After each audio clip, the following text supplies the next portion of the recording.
E aí pessoal, tudo bom com vocês? Meu nome é Aldrin de Carvalho, esse aqui é o meu canal, que é o canal do Aldrin, e hoje nós estamos aqui para dar prosseguimento à nossa resenha da história da filosofia do Giovanni Reale e do Dario Antiseri. Lembrando sempre de que vocês podem comprar os livros, tanto esse volume, como os anteriores, como os posteriores, assim como a coleção de 3 volumes, pelos links aí na descrição, tá bom? Sai o mesmo preço para vocês, mas eu ganho uma comissãozinha em cima disso, o que é sempre muito legal. Assim você ajuda esse projeto, aqui esse trabalho de graça que eu faço para vocês, beleza? E, bom, eu vou ficar muito feliz se vocês me ajudarem. Bom, pessoal, e hoje a gente vai falar um pouco sobre algumas ideias da Bíblia que influenciaram o pensamento ocidental. No último vídeo, nós entramos no volume 2, falando um pouco sobre a estrutura e o significado da Bíblia. O que a gente entende quando fala em Bíblia, por que ela é importante, como ela funciona e esse tipo de coisa. Hoje nós vamos falar sobre a influência de algumas ideias bíblicas para a história do Ocidente, e inclusive traçando alguns paralelos com algumas visões que haviam na época, algumas doutrinas de filósofos, de tradições culturais que haviam na época, e no próximo vídeo a gente vai falar um pouco sobre alguns problemas derivados desse impacto, algumas questões em relação à Bíblia que emergiram nesse momento. E aí depois a gente vai entrando na doutrina de cada filósofo particular. E antes da gente entrar para o conteúdo propriamente dito do vídeo, eu queria falar que o conteúdo desse vídeo aqui, que o Reale expõe nesse segundo capítulo da obra dele, da História da Filosofia, é, de certa forma, um resumo do que vai ser dito pelos primeiros autores da patrística.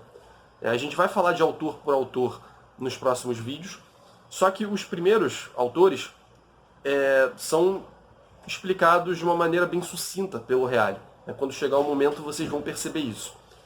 E que são autores que falam bastante, não são autores que efetivamente são sucintos. É claro que, como a gente está falando de uma história da filosofia, é óbvio que vai ser tudo muito resumido. E esses autores, eles, comparado aos outros, são menores de fato. Que eles estão começando a trabalhar ali naquele começo do contato entre filosofia e religião, e cristianismo. Então é obviamente que eles vão ser mais sucintos. O ponto aqui que eu queria salientar é que muitos deles repetem muitas coisas. Muitos deles usam argumentos que os outros já fizeram, muitos deles fazem observações que já foram levantadas por outros destes autores. Então, muitos pontos são batidos várias vezes. E nesse vídeo de hoje, e por isso que eu estou dizendo, ele é mais importante do que parece, nesse vídeo de hoje, o Reale já adianta pra gente vários dos paralelos que vão ser traçados pelos primeiros apologistas, que a gente vai estudar mais adiante, entre cristianismo e filosofia. Como eu falei antes, esse vídeo aqui vai ser dedicado ao estudo de algumas ideias bíblicas que influenciaram o Ocidente. O nome aqui do capítulo é o seguinte: as ideias bíblicas que influíram sobre o pensamento ocidental. Então, falar de algumas ideias bíblicas que foram trazidas pela Bíblia e que marcaram a história do Ocidente, fazendo relações com algumas doutrinas que já se apresentavam nesse período. Doutrinas de filósofos, de algumas tradições culturais. A gente já vai ver isso mais adiante. Mas é importante reiterar aqui que, se nos próximos vídeos a gente vai falar pouco de alguns primeiros autores, isso se dá exatamente porque o Reale já está antecipando aqui vários dos paralelos que eles vão fazer. Um dos grandes recursos dos padres apologistas, que a gente vai estudar, vai ser exatamente... Alguns, obviamente, vão rejeitar o cristianismo, vão rejeitar a filosofia como algo que é contrário ao cristianismo, mas outros vão começar a traçar paralelos. Vão falar, olha, o Platão já falou isso aqui, que era um indício dessa outra coisa aqui que tem no cristianismo. O Aristóteles, ele concebeu tal coisa, e isso aqui tem no cristianismo também. Comparações desse tipo vão ser feitas. E o Reale, nesse capítulo de hoje, ele antecipa basicamente esses raciocínios todos. E quando a gente for falar desses autores em específico que vão trabalhar fazendo essas comparações, ele vai falar de algumas particularidades de cada um. Ele não vai se ater a essas comparações que são praticamente comuns a todos. Então é interessante notar que esse episódio de hoje é importante por isso. Pode ser que a gente não esteja falando de nenhum autor em específico que vai usar esses argumentos, que vai falar o que o Reale está falando aqui, mas isso é porque, precisamente, isso é comum a vários autores que a gente vai ver depois daqui. Então, para não ficar repetindo várias vezes, o Reale parece que antecipa e já traça as comparações que podem ser traçadas logo nesse momento. E aí, quando a gente for falar dos padres apologistas, sobra pouco para falar de cada um deles e é bom que já deixa o nosso trabalho até um pouco mais agilizado. Então, tendo feito esse aviso, para também não causar nenhuma estranheza depois, né, quando a gente for entrar na obra dos outros autores, vamos começar o vídeo. Bom, pessoal, o primeiro paralelo que o Reale vai traçar entre a mensagem bíblica e o contexto da filosofia grega, e da cultura grega, melhor dizendo, é a questão da passagem do politeísmo grego para o monoteísmo cristão. Ele vai falar o seguinte: a filosofia grega chegara a conceber a unidade do divino como unidade de uma esfera que admitia essencialmente em seu próprio âmbito uma pluralidade de entidades, forças e manifestações em diferentes graus e níveis hierárquicos. Portanto, não chegara a conceber a unicidade de Deus e, consequentemente, nunca havia sentido como um dilema a questão de se Deus era uno ou múltiplo. Desse modo, permaneceu sempre aquém de uma concepção monoteísta. Então, pelo que a gente já viu até agora, na resenha do primeiro volume do Reale, sobre a filosofia grega, a gente vê que constantemente existe uma estruturação do mundo imaterial, do mundo inteligível, né, daquilo que é divino, digamos assim, em graus, né, fazer uma distinção. Há aqui as ideias, há aqui o uno e a díade, né, no caso do Platão. No Plotino, né, a gente tem essa hierarquia muito bem delineada e mostrando como uma coisa vai derivando da outra.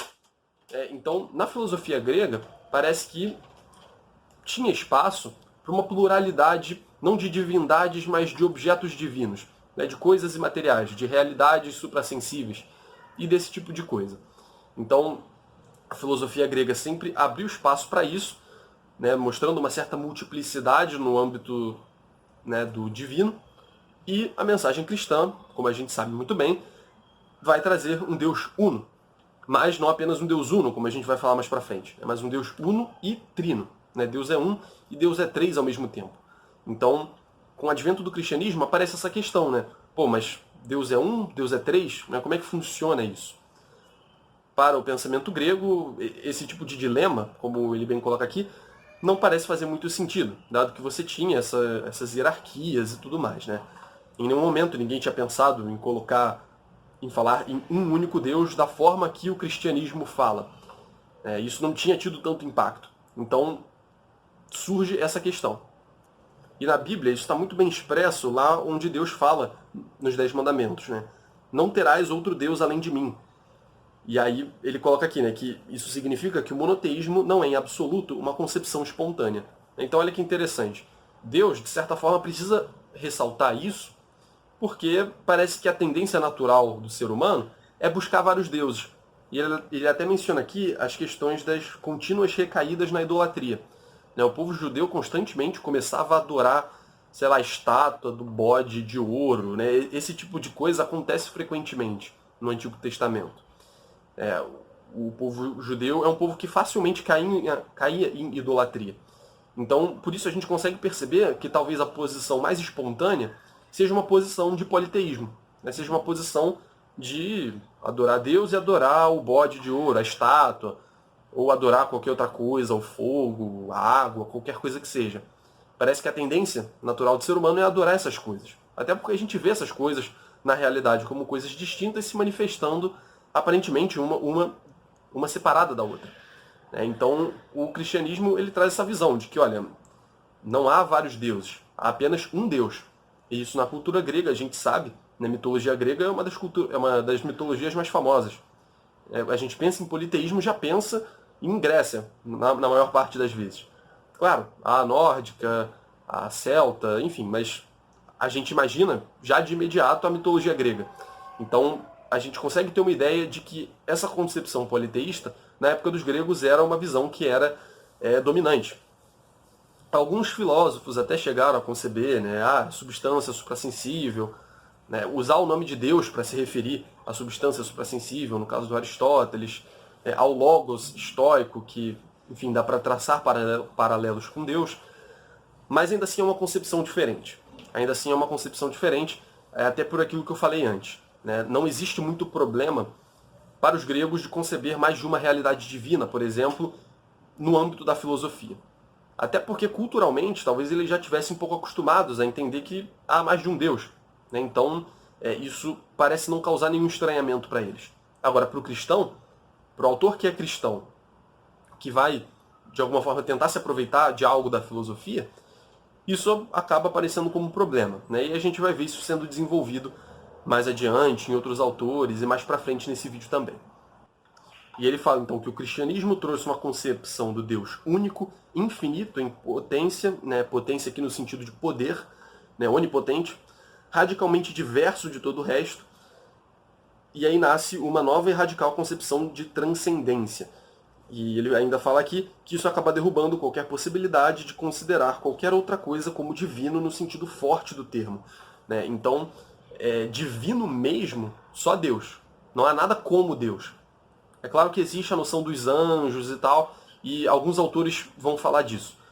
Mas divino, num sentido forte, né, no sentido mais elevado possível, apenas Deus. Né? Não há nenhuma realidade como Deus. Então, é necessário que o cristão aprenda a se situar nesse ambiente. E ele fala aqui ainda que os maiores pensadores da Grécia, Platão e Aristóteles, haviam considerado como divinos, ou até mesmo como deuses, os astros. E Platão chegara a chamar o cosmo de Deus visível, e os astros de deuses criados. E ele fala aqui ainda que o Platão, em As Leis, inclusive, ele deu a partida para a religião chamada astral, precisamente com tais pressupostos. Então, eu não sei exatamente de que movimento religioso seria esse, mas, segundo o Reale aqui, deu o ponto de partida para uma religião astral ser desenvolvida, né? Um tipo de culto aos astros. Então, a gente vê que a ideia de divindade, realmente a ideia de divindade ainda está atrelada a várias outras coisas, além da realidade suprema. Né? Então, tem muita coisa ainda para o cristão meio que modificar quando ele chega nesse contexto. Né? Ele ainda precisa estruturar muita coisa, e esse é certamente um dos primeiros problemas que aparecem. Bom, além da questão do monoteísmo, outra questão que aparece muito forte nesse momento é a questão da criação a partir do nada. A gente sabe que lá no Gênesis é narrado que havia Deus e Deus virou e criou o mundo.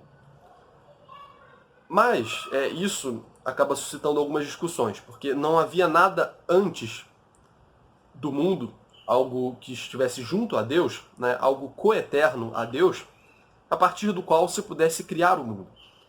E isso vai gerar algumas controvérsias quando essa ideia é introduzida no contexto grego. O Reale começa falando aqui. Já vimos quais e quantos foram os vários tipos de solução propostos pelos gregos no que se refere ao problema da origem dos seres. De Parmênides, que resolvia o próprio problema com a negação de qualquer forma de devir, né? Então o Parmênides, ele virava, olha, essa ideia de criação, ela simplesmente não faz sentido, porque isso ia pressupor um não ser. Se agora há o ser e o ser foi criado, é porque em algum momento o ser não havia. Só que isso é contraditório, evidentemente. Então não é possível que haja criação. E aí, como a gente já viu no vídeo do Parmênides, você pode voltar aí caso você não lembre, Parmênides acaba negando qualquer forma de devir, né, ou qualquer forma de movimento. E nesse sentido acaba não podendo haver nenhuma criação de qualquer coisa que seja, quanto mais do mundo. Né? Isso, para o Parmênides, seria inconcebível. Ele fala ainda dos pluralistas, que falavam de reunião ou combinação de elementos eternos, né, que seriam os átomos, né, tentando resolver essa aporia do Parmênides. Né, como é que há um movimento se eu estou vendo o movimento aqui, mas ao mesmo tempo, pela lógica, né, faz sentido conceber que não há movimento. E aí os pluralistas, né, os atomistas principalmente, concebem substâncias eternas, né, concebem os átomos, e esses átomos vão se reunir de uma maneira X ou Y, de modo a ter movimento. Né, e, portanto, a partir disso pode haver criação. Mas sempre tendo, a criação de qualquer coisa é sempre um diferente arranjo de átomos.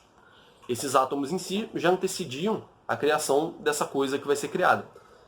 Então, até a partir de uma perspectiva atomista ou pluralista, né, a gente pode pegar o exemplo do Empédocles, por exemplo, que era pluralista, mas não era atomista. Ainda assim, então, a gente não conseguiria conceber uma criação a partir do nada. Né? Precisa haver os átomos, esses átomos precisam estar dispostos de uma determinada maneira para dar origem a alguma coisa. Então, como é que algo vem do nada? né? Isso também, atomisticamente falando, pluralistamente falando, também não faz sentido nenhum. E ele fala aqui ainda de Platão, que falava de um demiurgo e de uma atividade demiúrgica. No caso do Platão, a gente já viu, né? No vídeo do Platão a gente explorou bastante isso. E é importante salientar que o demiurgo platônico, né, aquela, digamos assim, a causa eficiente que cria o mundo, que pega o modelo das ideias e cria o mundo, ele parte não só do mundo das ideias, de onde ele tira os modelos para criar a realidade sensível, mas ele parte também de uma matéria pré-existente. Isso foi falado lá no vídeo do Platão, mas eu trago aqui de novo para salientar essa coisa da criação a partir do nada. Que no Platão não é a partir do nada. Existe uma hora, né, uma matéria pré-existente, a partir da qual o demiurgo faz um mundo sensível. Né? Ele pega as formas inteligíveis e projeta na hora. Né? Ele modela a matéria que já existia antes, de modo a fazer o mundo sensível. Então também não é uma criação a partir do nada. E ele fala ainda do Aristóteles, que falava de uma atração de um motor imóvel. E o motor imóvel aristotélico, ele não está no papel de criador. Essa ideia de criação no Aristóteles não existe. Ele concebia o cosmos como sendo eterno. Há no passado uma sequência infinita de instantes que vão se sucedendo. E, enfim, aí, a partir dessa concepção, ele deriva a ideia de que existe uma substância que está para além do tempo e tudo mais. Vocês podem voltar no vídeo da metafísica aristotélica para dar uma olhada nisso. Mas o que importa aqui também, nesse caso, é que o Aristóteles ele negava a ideia de criação. Para Aristóteles, o mundo é infinito. Num certo sentido é eterno, mas eterno não é a palavra certa. Ele é infinito para o passado. Ele sempre houve, sempre esteve ali. E sempre foi, eternamente, desde sempre, movido pelo motor imóvel. Que por mais que a gente faça associações com Deus, no Aristóteles não tem um papel de causa eficiente, no sentido de que antecede aquele ente e o fabrica, né, e age sobre uma matéria pré-existente, alguma coisa que havia antes, criando algo novo. O motor imóvel não cria, ele apenas move, e move desde a eternidade. Não existe esse momento da criação no Aristóteles. Então, mais uma concepção antiga que não se enquadra aí com as novas exigências cristãs. Fala dos estoicos ainda, que propunham uma forma de monismo panteísta. Então, de fato, há um logos só que é um tipo de panteísmo. Né? O logos está nas coisas, e as coisas são especificações desse logos, né? São realizações particulares desse logos. No vídeo de estoicismo a gente também aprofundou essa noção. E, bom, isso vai contra a ideia de uma transcendência divina, né? De Deus como algo radicalmente distinto da realidade que ele criou, como algo até pré-existente à própria realidade. Então, ainda assim, não dá para encaixar. Apesar dele estar falando, de fato, em um único logos, ele está falando de um logos que é imanente. Então, também não encaixa. E depois ele fala de Plotino, né, que falava de uma processão metafísica. Então, Plotino ele concebe o uno acima de todas as coisas, e desse uno vão derivando as outras hipóstases, até chegar no mundo sensível. E ainda assim, essa processão que há no Plotino, ela não se dá no tempo. Mas a criação, num certo sentido, é algo que se dá no tempo. Né?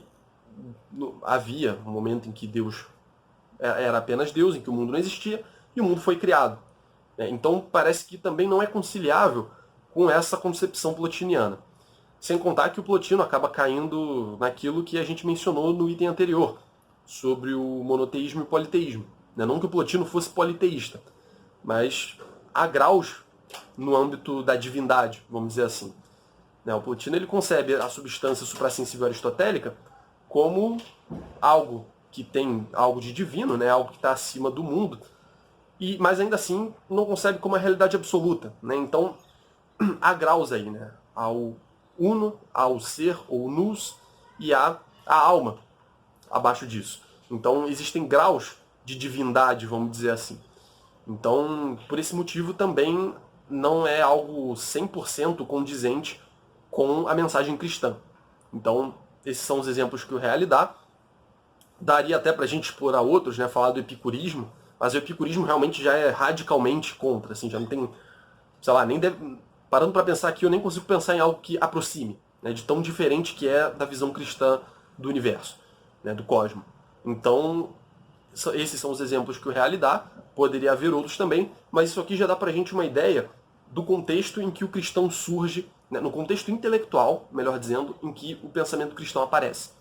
Ele precisa lidar com esse tipo de objeções, né, e todas essas teorias, a gente lembra aqui, já foram muito bem desenvolvidas, né, essas escolas epicuristas, platônicas, já existem há vários séculos.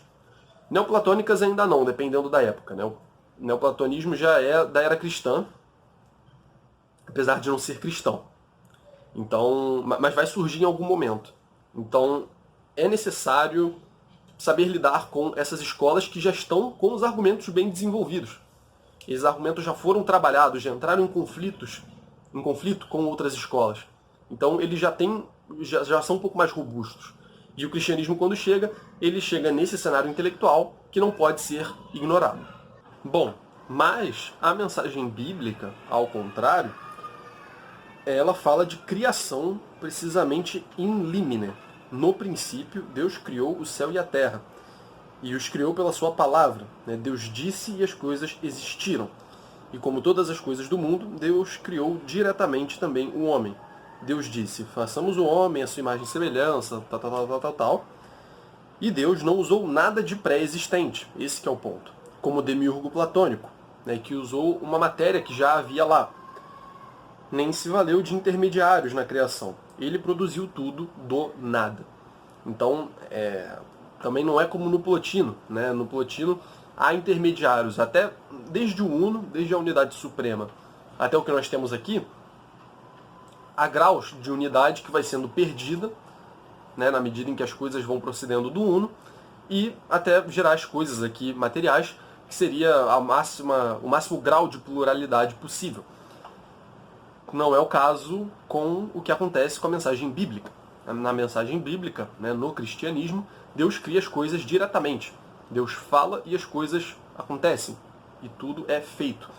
Do nada, nesse sentido.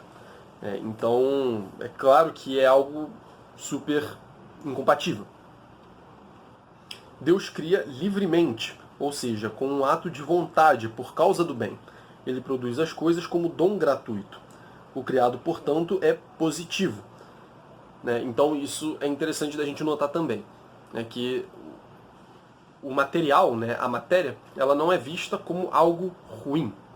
Ela não é vista com uma conotação necessariamente negativa. Porque isso a gente vai ver nos gnósticos. A gente vai falar disso daqui a alguns vídeos. Mas nos gnósticos a gente vai ver que existe essa tendência, que é basicamente um dos traços que marcam o gnosticismo, a tendência de achar que a criação do mundo material é algo intrinsecamente mal. A matéria, portanto, ela não é boa. O corpo, ele não é bom. Que se contrapõe ao espírito. O espírito seria bom, o corpo não seria bom. Seria mal. E no cristianismo não é o caso. No cristianismo ortodoxo que segue a mensagem bíblica. No cristianismo, até a matéria é criada por Deus. E o próprio Deus fala, no começo, segundo o Reale aqui, e Deus viu que era bom. Ele cria tudo e diz que tudo era bom. Então, até a própria matéria, consequentemente, é boa. Não foi criada por um outro Deus, como os gnósticos vão dizer, e ele já até traça um paralelo aqui com a questão platônica, positivamente falando. Ele fala aqui que a concepção platônica do Timeu, que também sustenta que o demiurgo plasmou o mundo por causa do bem, é apresentada aqui sob um novo enfoque e num contexto bem mais coerente. Então, aqui, assim como o demiurgo fez, Deus faz também nesse sentido muito específico, de que criou por causa do bem, para realizar o bem na matéria, para realizar aquilo que é bom, simplesmente por, digamos assim, por amor, pelo bem do resultado daquela ação, pelo bem atingido no final daquela criação.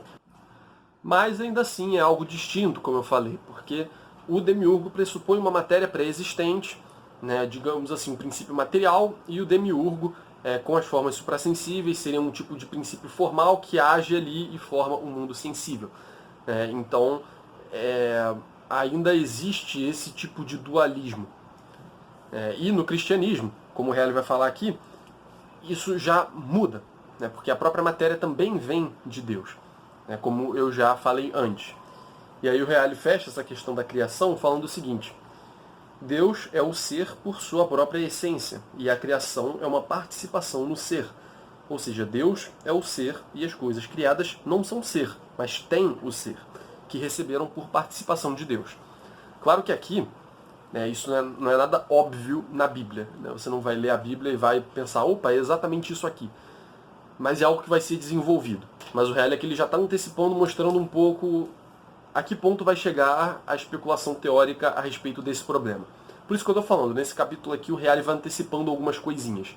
Isso permite que outras coisas possam ser puladas depois, né? Possam ser simplificadas, porque aqui ele já trabalhou um pouco a relação entre o que vai ser trazido pelos autores cristãos e o que já havia no contexto pagão da época.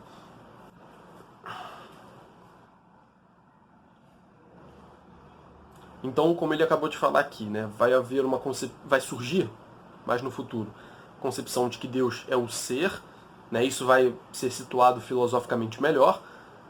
Deus é o ser e todas as coisas têm ser. Então elas derivam de Deus exatamente nesse sentido, né, na medida em que elas têm o ser, que o ser por excelência é Deus, né? Então, exatamente em razão de Deus que as coisas pode ser dito que as coisas são, que as coisas existem, que elas têm existência no mundo. Bom, saindo agora dessa concepção da origem do mundo, da criação, ou qualquer coisa que seja, a gente entra agora num momento em que o Reale vai falar da concepção antropocêntrica da Bíblia. Né? É até um termo, soa até um pouco estranho, né, de aplicar a Bíblia, mas faz um sentido bem interessante aqui. Ó. Dá uma olhada no que o Reale vai falar. Entre os filósofos gregos, a concepção antropocêntrica teve uma dimensão apenas um tanto limitada. Ele fala aqui que nós podemos encontrar traços delas em Xenofonte, que aí seriam ecos de ideias socráticas. Posteriormente, a gente pode encontrar lá na Estoá, né, nos estoicos, com Zenão e com Crisipo. Mas, como foi demonstrado recentemente, Zenão e Crisipo eram de origem semítica, de forma que levantou-se a hipótese de que o antropocentrismo, por eles professado, podia ser um eco de ideias bíblicas. Né? Então, eles têm antepassados étnicos, né? Tem fatores étnicos ali que indicam que eles tinham antepassados judaicos, né? Hebreus. E talvez eles tivessem trazido esse antropocentrismo em parte, ou em grande parte, inspirados talvez pelo judaísmo, né? Pelos textos da Bíblia, do Antigo Testamento, evidentemente. Mas, ainda assim, o antropocentrismo cristão, ele vem com uma força nova, ele é algo ainda um pouco diferente. Contudo, o antropocentrismo não foi marca do pensamento grego, que, ao contrário, apresentou-se sempre como fortemente cosmocêntrico. Olha que interessante. Homem e cosmo apresentam-se estreitamente conjugados e nunca radicalmente contrapostos. Até porque, no mais das vezes, o cosmo é concebido como sendo dotado de alma e de vida, como o homem. Né? Então, o homem e o cosmo estão muito associados. Né? E o homem tem valor na medida em que ele se enquadra no cosmo, digamos assim. Então, há um cosmocentrismo, existe uma preocupação voltada para o cosmo, mas o homem está nesse cosmo. Então, o homem estando no cosmo, que tem importância, acaba herdando um pouco de valor, vamos dizer assim. O homem é importante na medida em que ele está ali no cosmo em algum lugar. E aí cada filósofo vai desenvolver isso à sua maneira. Mas a gente sempre vê que existe uma preocupação em olhar para o cosmo, e olhando para o cosmo, a gente vê o homem ali no meio, e aí a gente começa a ver qual é o papel do homem nesse todo. É a posição do homem no todo, digamos assim. E por maiores que possam ter sido os reconhecimentos da dignidade e da grandeza do homem pelos gregos, eles se inscrevem sempre em um horizonte cosmocêntrico global. Na visão helênica, o homem não é a realidade mais elevada do cosmo, como revela esse exemplar texto aristotélico. Há muitas coisas que, por natureza, são mais divinas, perfeitas, do que o homem. Cosmo para ficar apenas nas mais visíveis, como, para ficar apenas nas mais visíveis, os astros de que se compõe o universo. Então, o homem ele é menos elevado até do que os astros. Os astros são mais elevados do que o homem. O homem ele tem uma dignidade, de fato isso é enfatizado pelo pensamento grego, mas é uma dignidade diferente da que vai aparecer no cristianismo, né? A gente já vai ver isso. E outra informação interessante que o Reale menciona aqui é a questão de que o cosmo, inclusive, ele é concebido como sendo dotado de alma e de vida, né? Muitas vezes a gente vê isso. Platão fala da alma do mundo. O Plotino vai falar de uma alma com uma terceira hipóstase também. Então esses elementos vão aparecendo e o cosmo vai tendo uma importância também, né? E o fato dele ter uma alma faz com que a gente possa comparar um pouco melhor com a visão do homem, né? Porque, bom, o homem está aqui, o homem é limitado, o homem é material, o homem tem todas essas coisas e tem alma. Agora, o demiurgo o cosmo, melhor dizendo, o cosmo, ele é absoluto, né? O cosmo, ele contém todas as coisas e tem alma também. E é uma alma de uma natureza ainda maior. Então é claro que o cosmo tem um lugar de destaque muito maior do que o lugar do homem. Por mais que o homem, no pensamento grego, tenha um papel que nessa concepção do Reale a gente não pode dizer que é central, mas realmente é muito predominante. Soa muito predominante em alguns momentos. Mas, segundo a visão do Reale aqui, essa importância do homem deriva exatamente de uma importância do cosmo, e na medida em que o homem está inserido nesse cosmo, de uma maneira diferenciada, ele passa a ter uma importância. Mas é sempre em relação ao cosmo, né? Homem e cosmo estão intimamente interligados. Isso na visão grega. Na visão bíblica, vai se dar da seguinte forma. Na Bíblia, ao contrário, mais do que como um momento do cosmo, ou seja, como uma coisa entre as coisas do cosmo, o homem é visto como criatura privilegiada de Deus, feita à imagem do próprio Deus e, portanto, dono e senhor de todas as outras coisas criadas por ele. E aqui ele cita aquele clássico versículo do Gênesis, em que Deus diz: façamos o homem à nossa imagem como nossa semelhança, e que ele domine sobre os peixes do mar, as aves do céu, os animais domésticos, todas as feras e todos os répteis que rastejam sobre a terra. Então, o homem, na cosmovisão bíblica, ele é colocado como estando no centro da criação. É claro, a gente poderia falar que a Bíblia não é exatamente antropocêntrica, é teocêntrica. Sei lá, a gente poderia falar nisso com certeza. Mas do ponto de vista do cosmo, né, da realidade, porque Deus cria todas essas coisas. Então, dentro da criação, o homem tem um papel central. Até porque Jesus Cristo se revela, Jesus Cristo se sacrifica e tudo mais para salvar o homem. Não é para salvar, até não é nem para salvar os anjos, né? Mas também não é para salvar os astros, né? Como Aristóteles colocou, que são mais dignos do que o homem. Tão poucos animais, que às vezes são colocados numa dignidade parecida. A gente lembra do Pitágoras, que fala que na medida em que há uma reencarnação, você pode reencarnar, quando você morrer, em corpos de animais também. E aí eles eram meio vegetarianos, num certo sentido.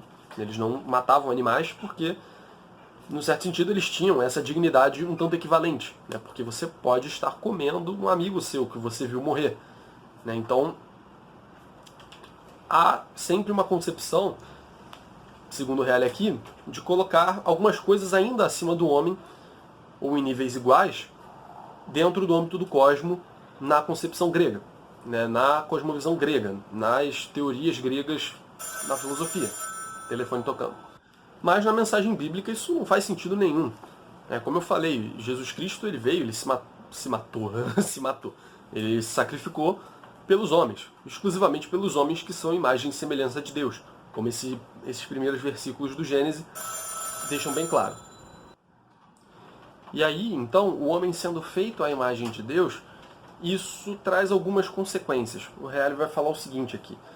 Sendo feito à imagem e semelhança de Deus, o homem deve se esforçar por todos os modos para assemelhar-se a ele.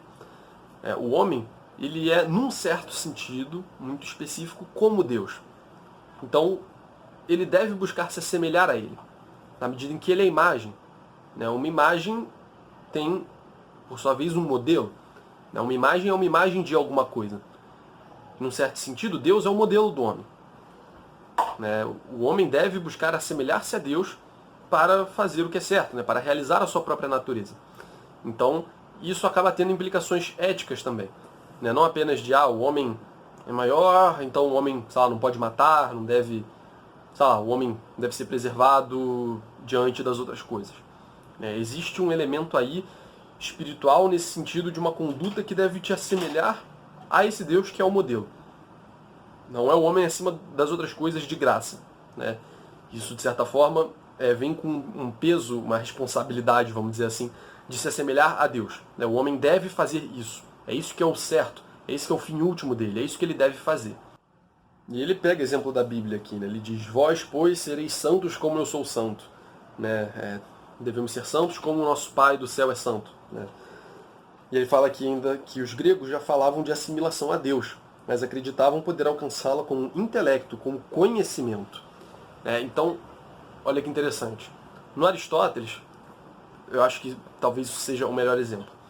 No Aristóteles, a gente tem a bios theoretikos, né, que seria a vida teorética, que é exatamente a vida especulativa, consagrada à metafísica, à investigação dos princípios e tudo mais. O homem ele se realiza maximamente nessa atividade intelectual, nessa atividade intelectiva teorética que é o conhecimento.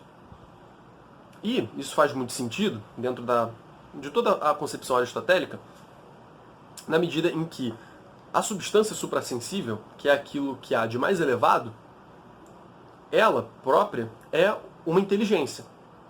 E ela própria é uma inteligência que pensa a si própria. Não é qualquer inteligência. Ela é uma inteligência que contempla a si própria, pois ela é a coisa mais elevada que há.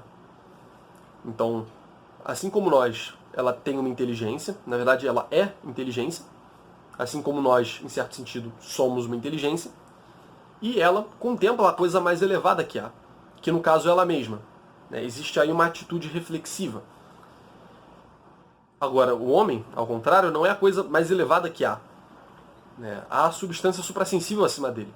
Então ele deve olhar para a substância suprassensível, olhar com os olhos da alma, do intelecto. Ele deve buscar assemelhar-se a essa substância suprassensível, exatamente através da atividade que ela desempenha, que é o intelecto. Então, se a substância suprassensível pensa a si própria, também nós devemos pensá-la. Devemos pensar essas coisas mais elevadas, esses assuntos da metafísica. E é assim que o homem se realiza plenamente. Essa imitação de Deus se dá através do intelecto para os gregos. Só que o cristianismo, a Bíblia, porém, atribui à vontade, e não ao intelecto, um instrumento da assimilação. Assemelhar-se a Deus e santificar-se significa fazer a vontade de Deus, ou seja, querer o que Deus quer. E é exatamente essa capacidade de fazer livremente a vontade de Deus que põe o homem acima de todas as coisas.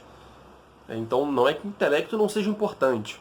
Não é que o intelecto também, isso vai ser desenvolvido pelos autores cristãos, não tem uma implicação ainda em relação a essa coisa da vontade. Não é como se fossem coisas totalmente separadas. Mas a pessoa ela não precisa ser um grande intelectual. O cristão ele não precisa ser um grande intelectual para ser um bom cristão. Ele pode, entre aspas, ser burro, no sentido de não ser uma pessoa muito letrada, muito inteligente, muito erudita, muito iniciada nas atividades especulativas da filosofia. Ela pode se abster disso e viver uma vida espiritual que vai para além dessa contemplação intelectual de Deus. É uma contemplação que se dá em outros sentidos. É uma assimilação que se dá em outros sentidos. E ele coloca isso aqui em termos de vontade, dando uma simplificada. Deus quer algo para nós. E a nossa realização consiste precisamente em passar a querer aquilo que Deus quer para a gente e assim mudando as nossas atitudes e, consequentemente, se assemelhando a Ele. Então, nesse sentido, é pela vontade que a gente se assemelha a Deus, que a gente deve buscar se assimilar a Deus. Claro que assim, isso aqui está meio resumido, está num sentido muito específico, quem é cristão já deve ter entendido isso. Mas, de todo modo, é importante a gente frisar isso.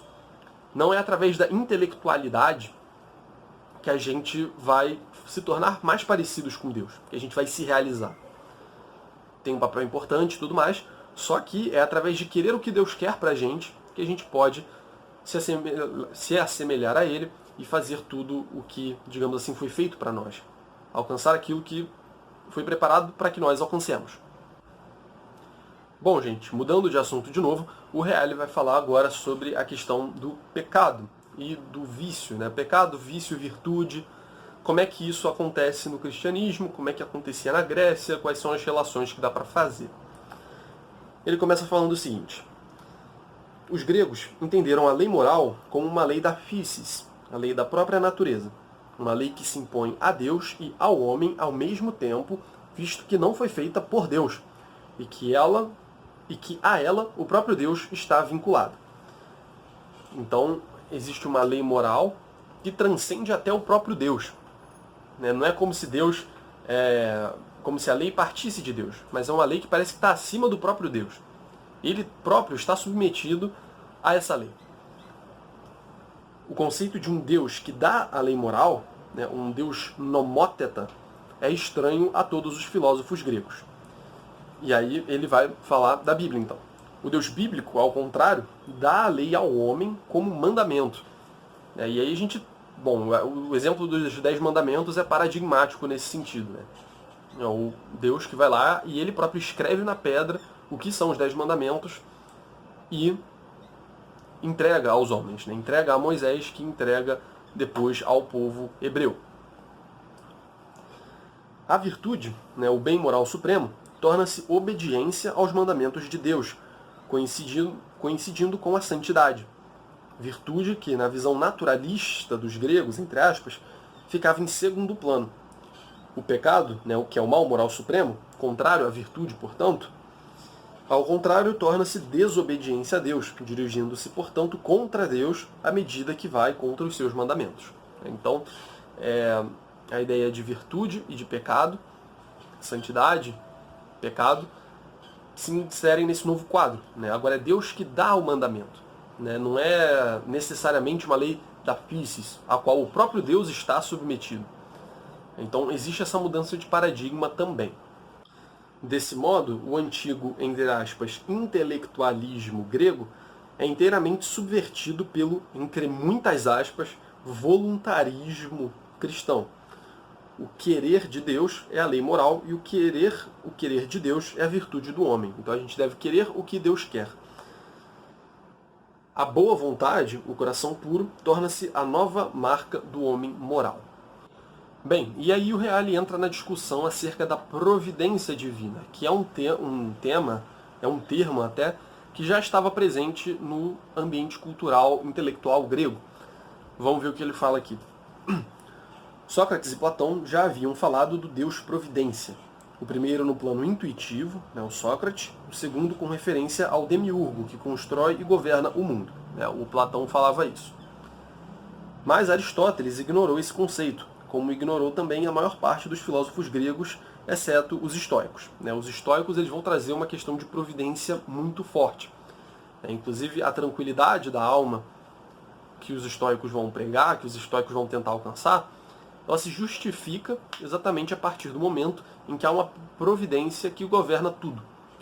Tudo vai acontecer necessariamente do jeito que vai acontecer. O destino é inevitável nesse sentido. Então não tem por que a gente ficar sofrendo com isso, com aquilo, com o que eu queria. A gente precisa, de certa forma, se deixar levar. Tem até uma metáfora lá do cachorro. A providência vai arrastando e nós somos cachorros como que presos a essa carruagem da providência. Então a gente pode escolher ou ficar tentando resistir e se machucar com isso, sabendo que vai dar errado, porque um cachorro não é mais forte do que uma carroça, ou a gente pode simplesmente ceder. E tentar acompanhar o movimento da providência, aceitar o que a providência tem pra gente e seguir nessa linha de uma maneira menos dolorosa. Mas os estoicos podem ter extraído tal concepção, mais uma vez, de sua bagagem cultural originária, que tinha suas raízes na origem semítica dos fundadores do Pórtico. Então, tanto o Crisipo como o Zenão, como eu já disse antes, eles tinham origem semítica, lá dos hebreus. Então talvez isso seja algo que foi culturalmente herdado desse pessoal. Talvez não seja algo grego. Talvez seja algo judeu que apareceu ali no meio da Grécia, né? Através desses pensadores, a coisa foi meio que se infiltrando ali. Talvez seja isso. O certo é que a providência dos gregos nunca diz respeito ao homem individual. Isso é interessante. E a providência estoica chega até a coincidir com o destino, nada mais sendo do que o aspecto racional da necessidade com que o Logos produz e governa todas as coisas. Então, para os gregos e para os estoicos principalmente, a providência não é algo individual. O Logos, né, vamos colocar assim, a divindade ou qualquer coisa do tipo, não está guiando as coisas para você. Né? Digamos assim, ele não tem um plano para você. É um plano para o cosmos de maneira geral. Você é uma peçazinha ali no meio, você é meio insignificante nesse sentido. E aí ele fala aqui, né, essa providência, né, esse destino, nada mais é do que um aspecto racional da necessidade com que o Logos produz e governa todas as coisas. Então as coisas têm uma ordem, e as coisas vão se desenrolar naquela ordem necessariamente. Então não é algo personalizado, digamos assim. Nem uma consciência, né, no sentido de ser realmente uma pessoa, no caso de Deus. Já a providência bíblica não apenas é própria de um Deus que é pessoal em alto grau, mas também, além de se dirigir para o criado em geral, dirige-se ainda em particularmente para homens individuais. Então, a providência, ela é no geral, a história como um todo caminha para um fim, o dia do juízo final, do juízo universal e tudo mais, mas ela também se especifica, cada homem, Deus tem um plano para cada homem. Essa ideia do plano é algo que a gente escuta muito e acho que é uma boa forma de colocar isso. Deus se revela para os homens, Deus quer que você faça algumas coisas, Deus vai prover coisas para a sua vida, para a vida de cada um dos homens, não só da realidade de maneira geral, mas para os seus constituintes, para os seus homens, para os indivíduos que estão na realidade de maneira geral. E aí, tem a citação aqui do Sermão da Montanha, clássica, no Evangelho de Mateus. Por isso vos digo, não vos preocupeis com a vossa vida, quanto ao que haveis de comer, nem com o vosso corpo, quanto ao que haveis de vestir. De fato, são os gentios que estão à procura de tudo isso. Ele mencionou mais algumas outras coisas aí, mas é tudo nesse sentido. Tipo, comida, casa, roupa. Não se preocupa com isso. São os gentios que estão à procura de todas essas coisas. O vosso Pai Celeste sabe que tendes necessidade de todas essas coisas. Ele criou a gente assim. Buscai, em primeiro lugar, o reino de Deus e a sua justiça. E todas essas coisas vos serão acrescentadas. Não vos preocupeis, portanto, com o dia de amanhã, pois o dia de amanhã se preocupará consigo mesmo. A cada dia basta o seu mal. Então, isso ilustra bem o que é a providência particular. A história vai toda numa direção, beleza. Mas, cada homem individual, ele tem as suas questões, ele tem os seus momentos, as suas dificuldades, ele tem as suas necessidades. E como ele bem coloca aqui, a ideia é que o homem individual, na medida em que ele está buscando Deus, ele está olhando diretamente para Deus, as outras coisas que ele não está buscando diretamente vão ser dadas a ele por Deus. Então o cara está preocupado ali em ser uma boa pessoa, em dar aos pobres, em fazer caridade, exercitar a oração, fazer práticas de jejum, tudo aquilo que Jesus Cristo pede para fazer. Ele estando focado nisso, e de fato consagrando a sua vida a Jesus Cristo, ele vai eventualmente conseguir essas outras coisas. Mas não porque ele está buscando, mas é porque ele está buscando Deus. E Deus, vendo que ele está sendo buscado, ele dá os recursos materiais para essa pessoa se sustentar ainda. Não é no sentido de uma troca, percebam, é uma consagração sem esperar nada em troca e que eventualmente vai ter os seus efeitos colaterais, vamos dizer assim. Mas não é algo mecânico, é algo que Deus vai dar na medida em que ele achar necessário. E não é para você... E assim, é algo que é constante, Você deve se consagrar a sua vida. Não é tipo, eu fiz uma oração aqui, aí no dia seguinte eu ganho dinheiro, eu ganho o que comer. Não é desse jeito. Eu acho que isso deve ficar bem claro, mas não sei. Tem gente que gosta de encher o saco com essas coisas. Mas, enfim, o público do meu canal é muito mais crescido do que isso, né? Eu acho que, não tem por que ficar batendo nessa tecla. Mas vocês percebam então que esse aspecto da providência, que é ressaltado no Sermão da Montanha, nesse fragmento do Evangelho de São Mateus, ele salienta que a providência tem esse aspecto individual, né? Porque a sociedade, ou qualquer coisa que seja, não pode se voltar para Deus. Quem se volta para Deus é o homem individual. E a graça que ele recebe, em troca, digamos assim, é também personalizada, né? Então, existe essa providência geral, né? Deus tem um plano para a história, mas Deus tem um plano para cada um de nós. Deus vai dar as coisas na medida em que a gente se santifica, em que a gente busca colocar Deus acima das coisas. Deus vai ajudar a gente nesse processo. Então Deus vai dar algo para a gente também conseguir se manter. Bem, e agora o Reale vai falar sobre a desobediência a Deus no pecado original e como a paixão de Cristo restaura essa união que havia entre o homem e Deus. Ele começa falando o seguinte: com base no que dissemos, também fica claro o sentido do pecado original. Como todo pecado, ele é desobediência, mas precisamente desobediência ao mandamento original de não comer o fruto da árvore do conhecimento do bem e do mal. Vocês conhecem a história, não vou ficar explicando o Gênesis aqui, vocês podem pegar aí para ler, é rapidinho. A raiz dessa desobediência foi a soberba do homem, que não queria tolerar limitação nenhuma, que não queria ter os vínculos do bem e do mal, dos mandamentos, e portanto que queria ser como Deus. Javé havia dito: da árvore do conhecimento do bem e do mal não comereis, porque no dia em que dela comerdes tereis de morrer. Mas a tentação do maligno insinua: não morrereis. É o diabo falando ali, né? Mas Deus sabe que, no dia em que comerdes dela, vossos olhos se abrirão e vós sereis como deuses, versados no bem e no mal. Então o demônio lhe convenceu Adão e Eva. A culpa de Adão e Eva, que cedem à tentação, transgredindo o mandamento divino, segue-se como punição divina a expulsão do paraíso terrestre com todas as suas consequências. E aí ele fala aqui que então o homem foi expulso do paraíso e por isso que a gente está aqui, né, no mundo de hoje, século XXI, essa merda toda, né? E aí ele fala aqui, né, por si só, o homem não teria podido salvar-se do pecado original e de todas as suas consequências. Então, por si mesmo, o homem não podia se salvar. Pensem o seguinte: ele descumpriu um combinado, mas não foi um combinado com qualquer pessoa.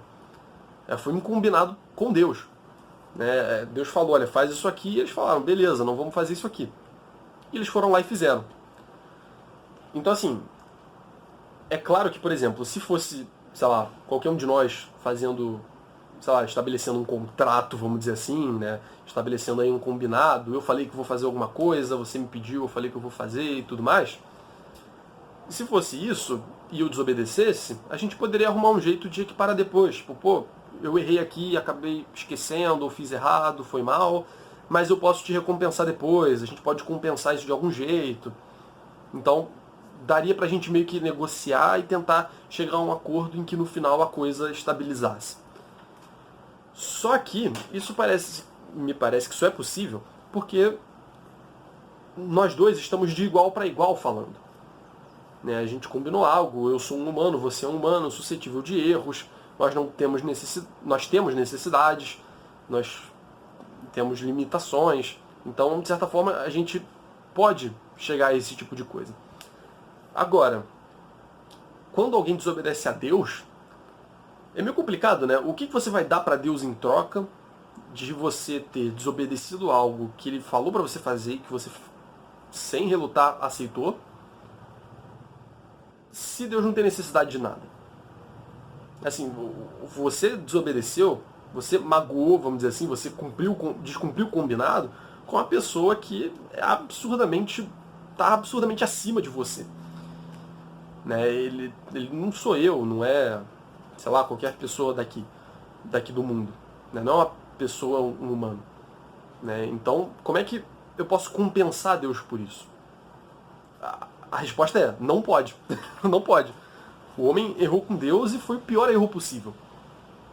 Eu posso errar com vocês que estão assistindo o meu canal, eu posso ficar semana sem postar vídeo, quando eu meio que tenho isso estabelecido de que eu vou postar vídeo toda semana. Eu posso errar até com os meus pais. É claro que eu com eles eu precisaria compensar ainda mais, né? Porque são meus pais, eles estão acima de mim num certo sentido. Mas ainda assim dá para compensar de algum jeito. Dá para eu por mim mesmo, de certa forma, pelo meu próprio mérito, alcançar isso. Agora, quando a gente está falando de Deus, tipo, se a distância entre mim e meus pais é isso aqui, a distância de mim para Deus é literalmente infinita. Né? Não dá pra gente medir isso. Né? Deus não é um ser limitado. Né? Isso na filosofia medieval agora a gente vai ver bastante. Né? Mas Deus está muito acima de qualquer coisa, é infinitamente acima.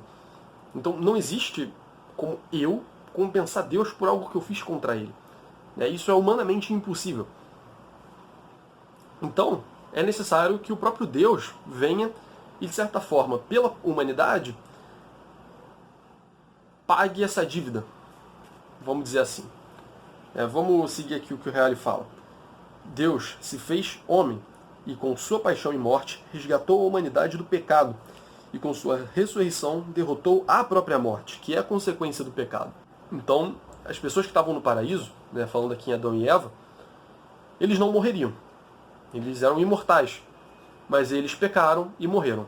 Quer dizer, não pecou, morreu, mas pecaram, caíram, começaram a envelhecer, precisaram fabricar a própria comida, né? Tem todas aquelas coisas que são ditas, né? Trabalhar com o suor do rosto, para ganhar o pão com o suor do rosto, né? Tem toda aquelas coisas, todas aquelas penalidades que Deus coloca.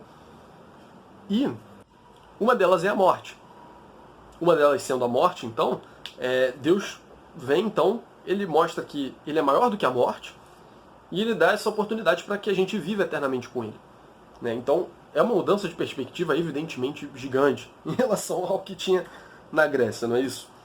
Mas ele fala aqui, a encarnação de Cristo, sua paixão expiadora do antigo pecado, que fez seu ingresso no mundo com Adão, e sua ressurreição resumem o sentido da mensagem cristã.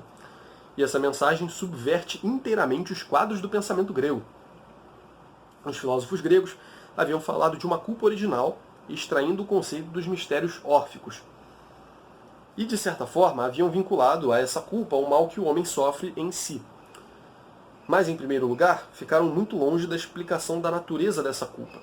Não explica exatamente o que é isso. Tem uma ideia de culpa meio genérica, assim. E, em segundo lugar, eles estavam convencidos de duas coisas. De que, naturalmente, o ciclo dos nascimentos, a metempsicose, teria cancelado a culpa dos homens comuns. E, em segundo, que os filósofos podiam libertar-se da consequência daquela culpa em virtude do conhecimento, e, portanto, pela força humana, ou seja, de modo autônomo. Então, os gregos eles acreditavam que o homem, ainda assim, ele consegue se libertar disso. Através, no caso do Platão, através da contemplação das formas, de uma preparação para a morte. Ele fala que, nesse processo da metempsicose, isso poderia ser purificado, mas então a ideia, se eles têm uma ideia de encarnação e de culpa, isso se insere num contexto muito específico. Isso tem as suas particularidades. E o cristianismo ele traz coisas radicalmente novas. E aí o Reale chega falando aqui. Todavia, além de mostrar a realidade bem mais inquietante da culpa original, que é uma rebelião contra Deus, a nova mensagem revela que nenhuma força da natureza ou do intelecto humano podia resgatar o homem. Para tanto, eram necessárias a obra do próprio Deus, feito homem, e a participação do homem na paixão de Cristo em uma dimensão que permanecera quase inteiramente desconhecida para os gregos, a dimensão da fé. E aí ele vai entrar no assunto da fé, mas antes disso, então, fazer um resumo dessa questão da paixão de Cristo. Ele fala aqui, de uma participação da paixão de Cristo e de que é o Deus feito homem que saneia essa culpa, que acaba com essa culpa. Deus se fez homem, então, precisamente porque a dívida era entre o homem e Deus. O homem pecou contra Deus. Então, num certo sentido, o homem precisa restaurar essa dívida. Mas o homem, já foi dito, o homem não tem capacidade, ontologicamente falando, de restaurar essa dívida. Isso não faz sentido, está fora do alcance do ser humano. Qual é a única forma de resolver isso? Então, é Deus, que tem o poder infinito, fazer-se homem, sem deixar de ser Deus, e sendo inteiramente homem. Isso vai ser discussões teológicas lá para frente. Sendo homem, Deus, sendo Deus e sendo homem, reatando então esses laços e aniquilando essa culpa. Então Deus precisa se fazer homem, exatamente porque foi o homem que rompeu isso com Deus. Né? E por isso que a gente tem essa mácula na natureza humana. Né? Jesus Cristo veio apagar isso. Então, ó que incrível.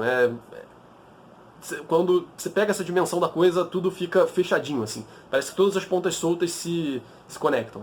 É uma coisa maravilhosa. Mas enfim, basicamente isso. Bom, o homem, então, ele vai participar da paixão de Cristo, da natureza de Cristo, na medida em que ele tem fé. Né? A fé é um elemento que aparece aí como muito importante, a partir do qual a gente pode começar a se aproximar de Deus. E essa noção de fé, tendo esse tipo de papel, tendo um papel central, é algo que também é estranho aos gregos. Reale começa falando que a filosofia grega subestimara a fé ou a crença, pistes, né, do ponto de vista cognoscitivo, pois dizia respeito às coisas sensíveis, mutáveis, sendo, portanto, uma forma de opinião, né, a doxa. Então a crença é aquela coisa que você fala, mas é opinião, né? Pode ser, pode não ser, né? Diz respeito às coisas sensíveis. Não é exatamente conhecimento. Não é conhecimento. O conhecimento, sim, ele é valorizado, em detrimento da crença. O conhecimento é sólido, ele é certo, ele diz respeito às realidades inteligíveis. Agora, a crença não. Né? E a fé, a noção de fé está relativamente próxima à ideia de crença. Então, colocar essa dimensão da fé como algo que é central, mais central ainda do que o conhecimento, como eu disse, né? Não basta o homem ser um intelectual, isso aí para Deus não tem nem tanto valor assim. Né? O homem precisa ter fé e agir de acordo com a fé, principalmente. É claro que nesse contexto, então, acaba surgindo também esse conflito, né? Surge essa estranheza. Ele fala que o ideal da filosofia grega era a episteme, né, o conhecimento. E como vimos, todos os pensadores gregos viam no conhecimento a virtude por excelência do homem e a realização da essência do próprio homem. Então, o intelecto é a parte mais elevada do homem, né, geralmente é o que a gente associa mais prontamente à alma, e então é exatamente ali que reside a natureza humana, é exatamente ali que reside a realização do homem enquanto homem. Né? Exatamente naquela atividade que o difere dos outros seres. Né? Cada ser tem a sua atividade própria. O homem tem o intelecto, então é precisamente no intelecto que vai ser gerada que vai ser a sede da virtude, vamos dizer assim. E tem aquele raciocínio platônico também da questão de que o conhecimento leva ao bem necessariamente. Então, nós só fazemos o mal porque, na verdade, nós achamos que aquilo é o bem. Ninguém intencionalmente faz o mal. Senão nós não estaremos fazendo. A gente olha para algo, a gente reconhece aquilo como bem e só por isso a gente vai lá e faz. E se alguém faz o mal, na verdade é porque aspirava a alcançar o bem, discernir o bem, mas errou. Achou que aquilo fosse melhor, mas não era. Então é impossível agir mal para o Platão. É uma concepção que vai aparecer aí de vez em quando na Grécia. E aí, nesse sentido, o conhecimento ainda ainda está num patamar muito, muito elevado. Né? Porque exatamente a partir do conhecimento do que é o bom e do que é o mal, que se pode fazer o que é bom e o que é mal. Né? Sem isso, parece que é impossível que se faça o bem. Você precisa conhecer o que é o bem de fato para ir lá e fazer o bem de fato. Então, nesse sentido, também o conhecimento está muito acima da crença, na concepção grega. Mas isso não significa que, no contexto cristão, a fé não tem um valor cognoscitivo próprio. Entretanto, trata-se de um valor cognoscitivo de natureza inteiramente diferente, em comparação com o conhecimento da razão e do intelecto. De todo modo, trata-se de um valor cognoscitivo que só se impõe a quem possui aquela fé. Como tal, ela constitui verdadeira provocação em relação ao intelecto e à razão. Né? Então, a fé, ela dá uma certeza solidíssima daquelas verdades que ela está revelando. Se Deus te falou algo e você tem a fé em Deus, aquele algo vai ser absolutamente certo para você. Então, nesse sentido, a fé, considerando que o objeto da fé é algo que foi revelado por Deus, a fé, obviamente, está acima. Se foi Deus que disse, quem sou eu para desdizer? Quem sou eu para dizer o contrário? Então é claro que o objeto da fé aí vai aparecer no cristianismo, em contraste com o que acontecia com os gregos, vai aparecer num outro patamar, um patamar mais elevado ainda. E aí dá para traçar alguns paralelos também com algumas passagens da Bíblia. Ele fala aqui na carta de Paulo aos Coríntios, que está escrito, destruirei a sabedoria dos sábios e aniquilarei a inteligência dos inteligentes. Então, dando a entender que a sabedoria humana, ao menos diante da sabedoria divina, não é nada. O homem está sempre sujeito a erros. Agora, aquilo que Deus fala, aquilo de fato tem valor. A gente vai ver com o tempo, e a gente já viu um pouco agora, mas a gente vai ver com o tempo depois também, que pessoas sem fé podem se aproximar da verdade. Mas eles acabam errando muito no processo. É mais fácil ficar logo com o que Deus está falando. Porque disso a gente tem certeza, como eu falei. Se é Deus que está falando, é Deus que está falando. Isso aí já está certo. A gente pode até ficar pensando sobre as outras coisas, mas a palavra de Deus é a palavra de Deus. E é importante ressaltar que esse trecho, do destruirei a sabedoria dos sábios, aniquilarei a inteligência dos inteligentes, é um texto muito agressivo. E, obviamente, ele vai ter interpretações muito agressivas, no sentido de que alguns autores vão simplesmente dizer que não se pode, de modo algum, nem chegar perto da filosofia ou dos elementos da sabedoria pagã. Como se não houvesse nada de verdade ali. Os demônios estão ali por trás, estão manipulando o pensamento dos caras, não vão nem se aproximar. E, claro, outros filósofos, e provavelmente exatamente por isso que a gente está resenhando isso, está basicamente só falando de religião até agora, porque alguns filósofos vão discordar dessa galera, alguns filósofos vão falar, olha, existe verdade em tudo isso aqui. Em todos esses filósofos pagãos aí, tem algo de verdade, mas é um elementozinho da verdade. Não é a verdade completa revelada. A verdade completa revelada por Deus foi revelada por Deus na Bíblia. Essa sim é completamente certa. Mas isso não impede que pessoas, apenas usando a razão e olhando para o mundo, e talvez inspiradas por Deus, ainda que fora do cristianismo, antes do cristianismo, não possam alcançar partes da verdade, fragmentos de verdade. Então alguns filósofos vão saber aproveitar isso. Alguns filósofos cristãos, alguns teólogos, enfim, esse pessoal. A gente ainda vai estudar mais essa coisa da fé e da razão daqui a bastante tempo.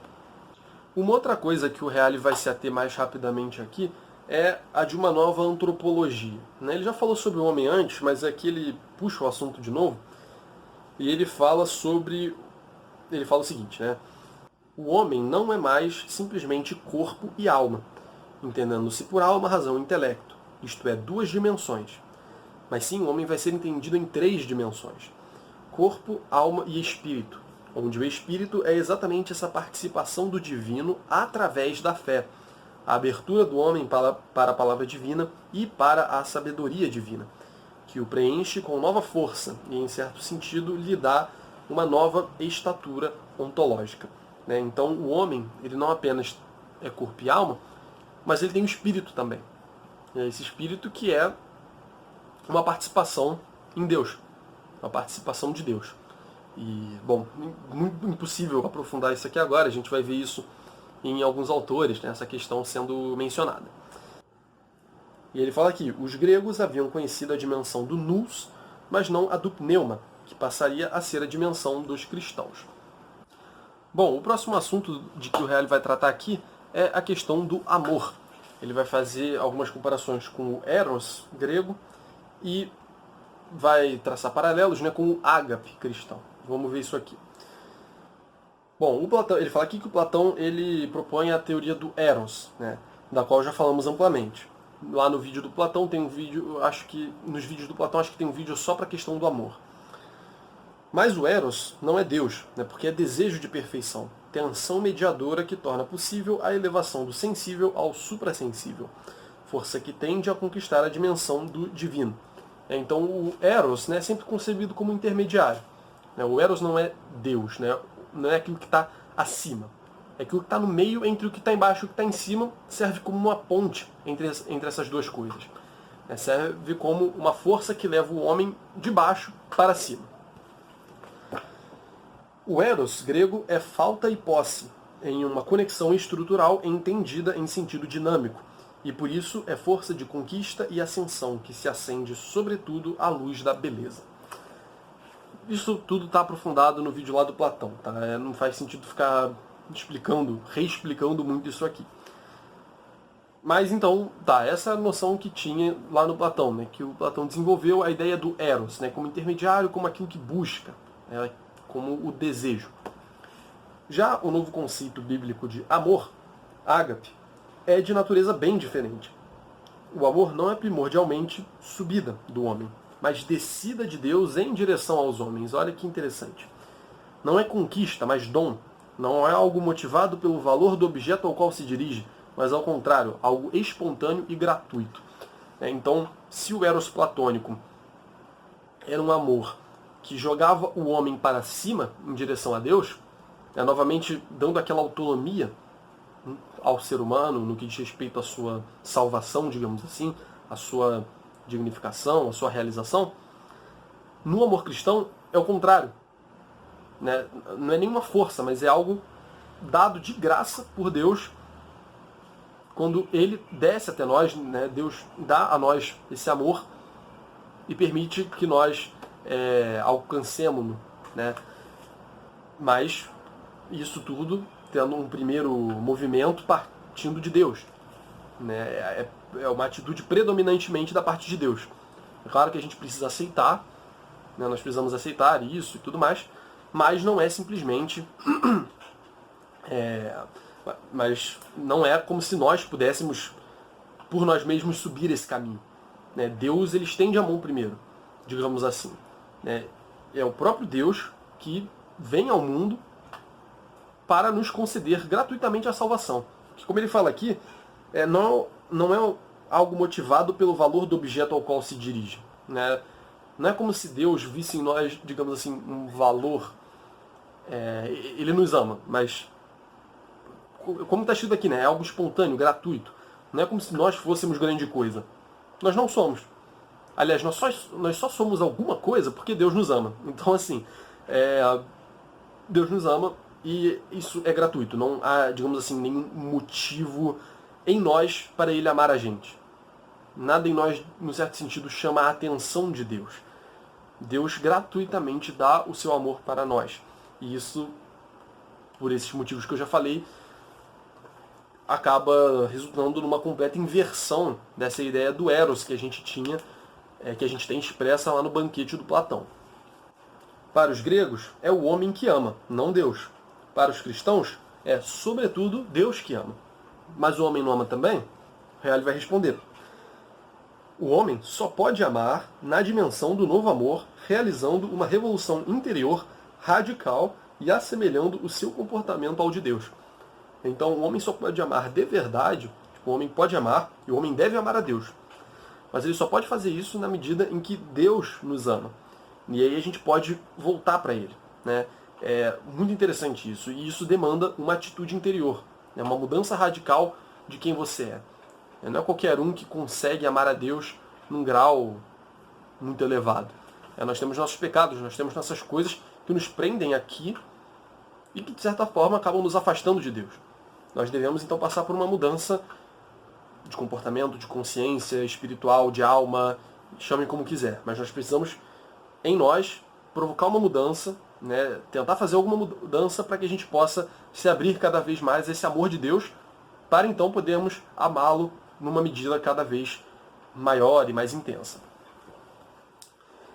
O amor cristão é verdadeiramente sem limite, é infinito. Deus ama os homens até o sacrifício da cruz. Então, olha isso. Deus não precisa descer aqui para sofrer. Mas o amor é tão grande, como concebido no cristianismo, que Deus próprio vem aqui, se sacrifica sente dor, a maior das dores já sofridas, né? Na tradição cristã a gente tem isso meio que estabelecido, e vem aqui, sofre por amor a nós. Então, assim, é um amor infinito. Para Deus, digamos assim, se rebaixar a esse ponto, no sentido de ele chegar tão perto da gente e passar pelo que a gente sofre, nós que estamos em condição miserável, ele passar pela própria morte, inclusive, é algo que, assim, demonstra um amor, assim, realmente sobre-humano, infinito, como está dito aqui. É um amor que, claro, transcende qualquer tipo de amor que um homem possa apresentar por qualquer coisa. O amor de Deus é infinitamente maior do que a gente vai amar qualquer coisa na nossa vida. Então, aliás, é sobretudo nisso que o amor cristão revela a sua desconcertante grandeza, na desproporção entre o dom e o beneficiário desse dom, ou seja, na absoluta gratuidade desse dom. Então, como eu falei, nós não somos nada, mas ainda assim Deus se sacrifica por nós e fez tudo o que fez e continua dando oportunidade para a gente se salvar, quando ele em si não precisa disso. Então, é claro que isso é desconcertante, como ele fala aqui, né? É algo que chama muita atenção. Existe uma desproporção abismal entre o dom que é dado, né, que é um ato de infinito amor, e nós que somos os beneficiários disso. A gente não merece isso. A verdade é essa, nós não merecemos isso. E é isso que torna o amor cristão uma coisa que chama tanta atenção. E aí isso tem consequências para além disso, né? Aqui ele cita o amai os vossos inimigos e orai pelos que vos perseguem, deste modo sereis filhos do Pai e tudo mais, né? Então é para amar até os inimigos, né? Senão, no que a gente se diferencia dos outros, né? É para a gente amar até aqueles que nos perseguem, né? Orar por eles, pedir a Deus que os oriente, que tenha misericórdia deles e tudo mais. Com efeito, se amais aos que vos amam, que recompensa tendes? É o que todo mundo já faz. Então, essa concepção do amor ilimitado que Deus tem por nós faz com que nós precisemos amar o máximo que a gente puder, na medida em que a gente deve imitar a Deus. Então, a imitação de Deus sempre permeando os assuntos, né? A gente deve amar a Deus de volta também porque Ele nos ama. Então, Deus ama, nós devemos amar também. É quase que uma conclusão necessária, partindo dessa ideia de que devemos imitar a Deus. E isso se reflete para Deus e para o próximo, né? A gente deve amar a Deus acima de todas as coisas e amar ao próximo como nós amamos a nós mesmos. Então, é um amor que transborda, né? Que tem um objeto tanto em Deus quanto no próximo. A caridade jamais passará, quanto as profecias desaparecerão, quanto as línguas cessarão, quanto a ciência também desaparecerá, pois o nosso conhecimento é limitado e limitada é a nossa profecia. Isso aqui está em 1 Coríntios, né? E aí ele vai falando aqui, um monte de coisa some, um monte de coisa se vai, um monte de coisa vai, mas ficam apenas 3 coisas. A fé, a esperança e a caridade, que são as 3 virtudes teologais, das quais a gente ainda vai falar daqui a alguns vídeos. Bom, e aqui o Reale vai falar agora sobre a humildade e a pureza, né, os valores fundamentais do cristianismo, segundo ele. Ele fala aqui que a mensagem cristã assinalou sem dúvida a mais radical revolução de valores da história humana. Nietzsche chegou a falar até mesmo numa total subversão dos valores antigos. E, enfim, aí é que ele menciona que na Bíblia pede que nós retornemos à simplicidade e à pureza da criança. Ele fala aqui: em verdade vos digo que se não mudardes e não vos tornardes como as crianças, de modo algum entrareis no reino dos céus. Aquele, portanto, que se tornar pequenino como esta criança, esse é o maior no reino dos céus. Então, é algo que é algo que a gente tem de buscar fazer. Tentar se assemelhar à criança nesse sentido, de que ela não vê maldade nas coisas, ela não está o tempo todo julgando o outro, julgando o coração do outro. A criança não faz tanta coisa errada assim. A gente tem de tentar, em algum aspecto, retornar a essa pureza. Desse modo, a humildade torna-se uma virtude fundamental do cristão. São coisas que estão muito próximas. O caminho estreito que dá acesso ao reino dos céus. E essa também era uma virtude desconhecida aos filósofos gregos. E Cristo chega a dizer o seguinte: se alguém quiser vir após mim, negue-se a si mesmo, tome a sua cruz e siga-me.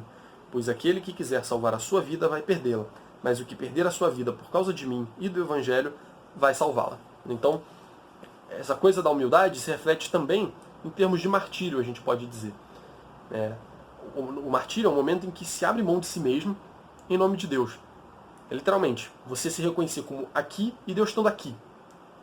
Entre aspas, né? Porque na verdade Deus está infinitamente para cima, como eu já assinei antes.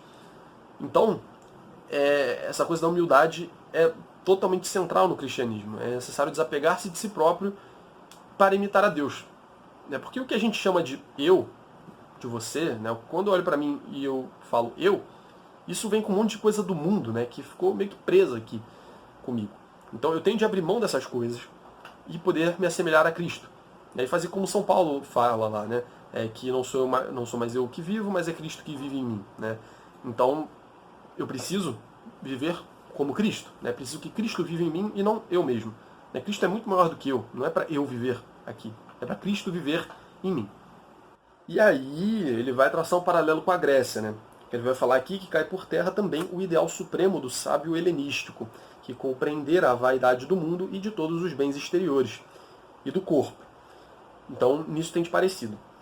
Mas, no entanto, punha em si mesmo a certeza suprema, proclamando-se autárquico. Lembra, a questão da autarquia muito presente na época helenística. E absolutamente autossuficiente, capaz de alcançar sozinho o fim último. Esse ideal do homem grego, que acreditava em si mais do que em todas as coisas exteriores, com extrema firmeza, havia sido indubitavelmente um nobre ideal.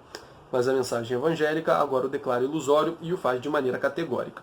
Então, por um lado, o pessoal helenístico, ele reconheceu que nas coisas do mundo a gente não pode encontrar a felicidade, a paz de espírito, a imperturbabilidade, tudo aquilo de que a gente já falou antes, lá no primeiro volume. Mas eles achavam que a causa, né, desse poder, digamos assim, dessa autonomia de virar e se desprender do mundo, era algo que eles podiam encontrar neles mesmos. Mas não. Para o cristianismo, que chega agora, é necessário que nós nos voltemos para Deus e Deus auxilia a gente nisso. É através do caminho de Cristo, né, da mensagem cristã, que a gente consegue se desapegar dessas coisas e alcançar uma verdadeira felicidade. E por fim, finalmente, o último ponto. Este vídeo está enorme. Eu achei que fosse estar menor. Mas como eu falei, a gente está adiantando aqui paralelos que vão ser traçados ao longo de alguns dos autores que a gente vai estudar. Então, o próprio Reale parece que quis antecipar isso, como eu já falei, para não precisar ficar repetindo as mesmas coisas em vários autores. Então, esses paralelos foram ressaltados em várias das obras. Eu li recentemente aqui o volume dos Padres Apologistas. Meu Deus, saco sujo. Dos Padres Apologistas da Paulus, e a gente vê que esse tipo de comparação o tempo todo aparece. Mostrar que, não, olha, tal filósofo acertou nisso, mas errou nisso. Essas comparações são constantemente feitas. Principalmente enfatizando o lado da distância entre a filosofia e o cristianismo. Que é algo que o Reale já está fazendo aqui. Então, boa parte das obras desses caras já está, num certo sentido, resumida aqui no conteúdo desse vídeo. Várias das coisas que eles salientam para contrapor o cristianismo à filosofia e mostrar porque não dá para conciliar, ou até que ponto dá, enfim. Cada autor vai ter a sua perspectiva, a gente vai estudar isso depois. Mas é importante a gente ter em mente agora isso. Se esse vídeo aqui está meio grande é porque isso vai dar muita luz para a gente. Tá, agora sim, último assunto do dia. Ressurreição dos mortos. Isso vai dar muito o que falar entre esses apologistas aí que tem no segundo volume. Principalmente Atenágoras de Atenas. Eles vai trabalhar essa questão de uma maneira muito mais eficiente, muito mais satisfatória. Vai até escrever um tratado sobre a ressurreição dos mortos. Mas, enfim. Sobre a ressurreição dos mortos, o Reale diz o seguinte. O conceito de alma é uma criação grega, cuja evolução nós seguimos a partir de Sócrates, que fez dela a essência do homem. A Platão, que fundamenta sua imortalidade, com provas racionais, e a Plotino, que dela faz uma das três hipóstases. Então, Sócrates fala que a essência do homem está na alma. Platão herda isso e ainda fundamenta a imortalidade. Há argumentos lá no Platão para dizer que a alma é imortal. Tem alguns argumentos no vídeo do Platão sobre isso. Eu falei de um deles, dois eu acho, não sei. A gente chegou a comentar isso lá. E ele fala ainda de Plotino, né, que dela fez uma das 3 hipóstases. Então, a uno, o nous, o espírito, e abaixo dele a alma. Então, a alma é um conceito que está sendo muito desenvolvido na Grécia. Fala ainda dos estoicos, embora fazendo aberta profissão de materialismo, admitiam uma sobrevivência da alma, ainda que até o fim da posterior conflagração cósmica, né? Então, os estoicos, eles assumiam que a alma perdurava, mas não indefinidamente. Ela cessava ali no momento, né? Que era no momento da conflagração final, né? O cosmo, enfim, tem toda a explicação da cosmologia, né? O cosmo vai lá, ele morre, nasce, morre, renasce, morre, renasce através do fogo, Logos, que está ali direcionando tudo, da providência. E a alma dos sábios prevalece até esse momento, né? Ele morre, a alma prevalece, e quando o mundo acaba, vamos dizer assim, a alma acaba junto, e aí renasce de novo. E aí tem tudo aquilo que a gente já explorou nos vídeos dos estoicos. Inclusive, é interessante dar uma olhada e absorver bem os vídeos dos estoicos e os vídeos dos platônicos aqui do canal, porque muita coisa que vai ter aqui no começo vai ser baseada neles. Algumas coisas até de vocabulário dos estoicos e algumas coisas de doutrina, um pouco mais para frente, dos platônicos. Então, volte aos vídeos e veja, antes de seguir com o resto dos episódios aí, vai ser muito útil. Bom, em suma, desde Sócrates os gregos passaram a ver na alma a verdadeira essência do homem, não sabendo pensar o homem, senão em termos de corpo e alma, e toda a tradição platônico-pitagórica e o próprio Aristóteles, e portanto a maior parte da filosofia grega, consideraram a alma imortal por natureza. Então, os gregos, a maior parte deles, nas especulações acerca da alma, eles chegaram à conclusão de que a alma deve sim ser imortal. Beleza. A mensagem cristã propôs o problema do homem em termos completamente diferentes. Isso pode estranhar algumas pessoas, né? Parece às vezes que o cristianismo ele não pede necessariamente uma imortalidade da alma, pelo menos como era entendido nesse comecinho dos desenvolvimentos. Vamos entender por quê. Nos textos sagrados, o termo alma não aparece nas acepções gregas. O cristianismo não nega que com a morte do homem sobreviva algo dele. Pelo contrário, fala expressamente dos mortos como sendo recebidos no seio de Abraão.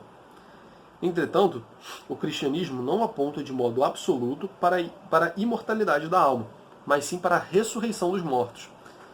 Essa é uma das marcas da nova fé, e a ressurreição implica o retorno também do corpo à vida. Então,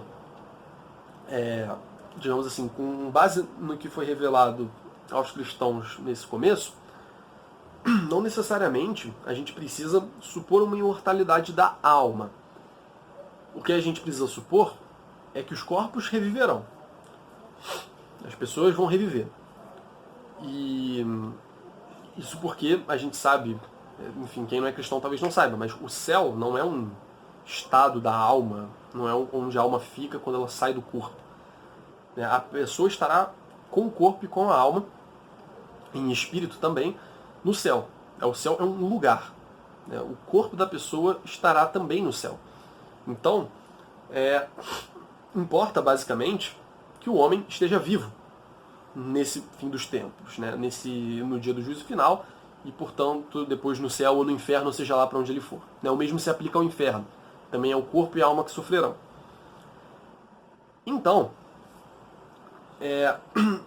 aí, diretamente, não entra a questão da imortalidade da alma. Mas é claro, o que a alma vai ficar fazendo enquanto o corpo não volta, né? Talvez a gente possa dizer que, já que os corpos têm de reviver, a alma tem de perdurar até lá. A alma perdurando até lá, ela pode encarnar de novo no corpo e, então, viver no corpo, no paraíso ou no inferno, né? Ou o que quer que seja. Então, mas percebam que a questão da imortalidade da alma parece que vem como uma possível consequência dessa coisa da ressurreição dos mortos. Não vem necessariamente, não é algo que é colocado assim, a alma é imortal. Né? Não tem nada que diretamente peça isso. Entende? Há especulações. Inclusive, há alguns apologistas, não lembro agora direito quem, talvez Taciano, o sírio, de quem a gente já vai falar ainda nos próximos vídeos, daqui a alguns vídeos, 5 talvez. Ele fala que, não tenho certeza agora de ser ele mesmo, mas eu acho que é. Ele vai falar que a alma do homem, a princípio, não é mortal. Mas Deus confere a imortalidade na medida em que o homem se santifica. Né? Ele pode alcançar essa imortalidade, digamos assim. Né? Enfim. Isso aí vocês podem comprar um volume aqui para ver.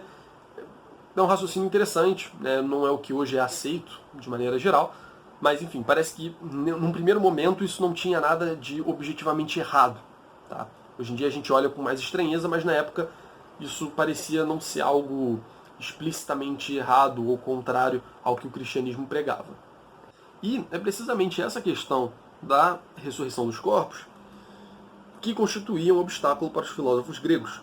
Era um absurdo que devesse renascer aquele corpo que era visto por eles como um obstáculo e como fonte de toda negatividade e de mal. Então, como eu já falei, né, há uma concepção de que o corpo, no certo sentido, é mal. Né? Não tanto quanto nos gnósticos, mas como o corpo é algo que está muito mais perto da pluralidade, né, a coisa material, né, ela está muito longe da unidade, muito longe do ser enquanto tal, né, é a realidade mais inferior. De certa forma, soa estranho no ambiente intelectual grego falar numa valorização do corpo, né, de que o corpo é tão bom que vai ser ressuscitado depois. Isso é muito, muito estranho. Então, e o cristianismo vai trazer essa ideia nova que vai causar um impacto também, vai chegar causando. Ele vai falar aqui ainda que a reação de alguns estoicos e epicuristas ao discurso pronunciado por Paulo no Areópago, em Atenas, é muito eloquente, né? Ilustra bem isso. Eles ouviram Paulo enquanto ele falava de Deus. E estavam ali ouvindo, e beleza. Estão ouvindo ali, estão falando, tranquilo, legal, faz sentido, interessante. Mas, quando falou em ressurreição dos mortos, não lhe permitiram que continuasse a falar. Está registrado nos Atos dos Apóstolos o seguinte: ao ouvirem falar da ressurreição dos mortos, uns zombavam, outros diziam, ouvir-te-emos a respeito disto outra vez. Foi assim que Paulo se retirou do meio deles. Né? Então a gente vê que o pessoal estava rejeitando bastante essa concepção. Né? Isso é algo que, pelas argumentações que a gente vê por parte dos padres apologistas, nesse segundo volume da Patrística, que inclusive, eu esqueci de falar, está todo resenhado aí no canal, a gente foi capítulo por capítulo disso aqui resenhando, ao vivo, entra no canal aí para ver. Estamos fazendo isso com o resto da Patrística também, caso vocês não saibam, tá? Sexta Patrística ou aqui ou no Resenha Forense a gente está alternando, mas tem uma playlist no meu canal com todos os episódios, tudo certinho, preparadíssimo para vocês olharem. Voltando ao assunto, frequentemente aparece essa argumentações sobre isso aqui. Sobre a imortalidade, sobre a ressurreição dos corpos. Há vários argumentos, há várias questões, e enfim, acho que vale a pena vocês darem uma olhada. Realmente é um tema que tem um destaque interessante e que não é algo que vai ficar surgindo o tempo todo em outros momentos da história. Né? Então eu acho que é uma discussão interessante, atrás da qual vocês podem correr aí para dar uma aprofundada. Bom, e o Reale vai fechar falando que muitos pensadores cristãos, ao contrário, não consideraram a doutrina do Fédon e dos platônicos como negação de sua fé, procurando até acolhê-la como classificadora. Né? Então, por mais que os platônicos, a galera da época, os gregos de maneira geral, os pagãos, olhassem para essa ideia de ressurreição dos corpos e achassem aquilo estranho, os próprios cristãos, eles olharam para as doutrinas platônicas e falaram, tem algo de aproveitável aqui. Talvez a gente possa usar essa ideia de imortalidade da alma, né, as doutrinas do Fédon, ele usa aqui o exemplo do Fédon, as doutrinas que estão no diálogo Fédon do Platão, para dar uma substancialidade, para ver como é que funciona essa coisa da ressurreição, né, da alma, da imortalidade, tentar usar isso de ferramenta para tentar entender essa doutrina que Deus revelou para a gente, de que os corpos serão ressuscitados. Então parece que, por um lado, existe nesse caso em específico, existe uma hostilidade dos pagãos em relação aos cristãos, mas existe uma certa vontade de aprender algo sobre essa questão da alma com os pagãos por parte dos cristãos, visando esclarecer um pouco, né? Como é que funciona isso? E a alma permanece, a alma não permanece, é uma outra alma? Né? São perguntas que podem surgir, e o arcabouço filosófico, o material filosófico produzido até então pelos pagãos, para os cristãos parece uma boa ferramenta, um instrumento muito útil para a compreensão de sua própria doutrina.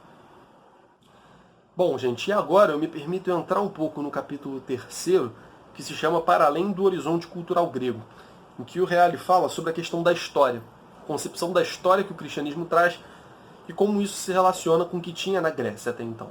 E aí sim eu finalizo esse vídeo e aí a gente, enfim, vai para o próximo capítulo no próximo vídeo. Bom, como é que era a visão que se tinha dessa questão da história, do movimento na Grécia? Os gregos não tiveram um sentido preciso da história. O seu pensamento é substancialmente ahistórico. A ideia de progresso não lhes foi familiar ou só foi em escala reduzida. Aristóteles falou de catástrofes recorrentes, que levam continuamente a humanidade ao estágio primitivo, ao que se segue uma evolução, que leva novamente a humanidade a um estágio de civilização avançada, que aí depois volta para um ponto anterior. Né? Então ele fala que existem momentos altos e baixos na história da humanidade. Não trazendo nada de tão inovador assim, talvez, né? Para a época talvez fosse, não sei. Falando aqui, não é inovador a palavra que eu queria usar, na verdade. Não é nada muito grandioso. É um temazinho pequenininho ali, né? Nem eu sabia disso quando eu li isso aqui. Então é um elementozinho ali da concepção deles de história, né? De fato não havia grandes teorias sobre a história. Bem, os estoicos introduziram a teoria da destruição cíclica, não só da civilização sobre a Terra, mas também do cosmo inteiro, que depois se reforma ciclicamente, da mesma forma que antes, até nos pormenores mais insignificantes. Em suma, repete-se tal qual no passado, ao infinito, e isso, examinando-se bem, é a negação do progresso.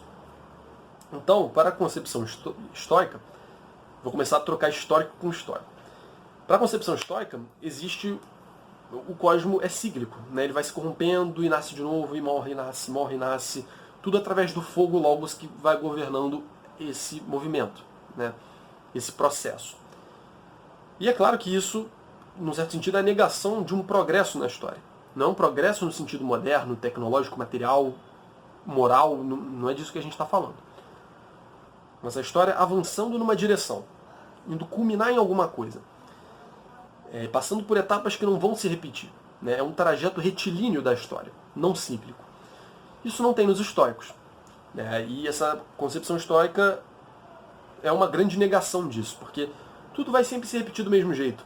Então, né, não existe um momento em que chega, por exemplo, um Salvador, Cristo, e muda a história da humanidade dali para frente.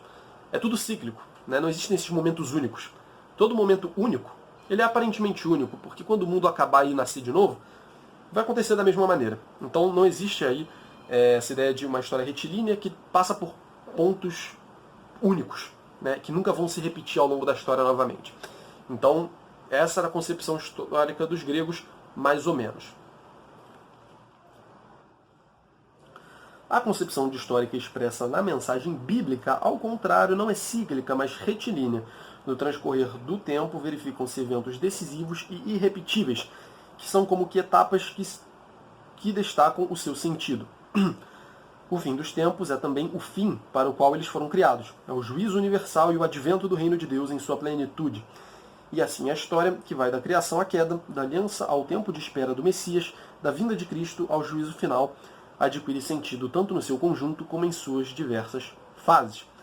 Então, há apenas uma vinda de Cristo, um momento em que Cristo se revelou para Moisés lá, naquele momento da sarça ardente. Há um momento de cada momento. As coisas não vão se repetindo nesse sentido cíclico e tudo mais.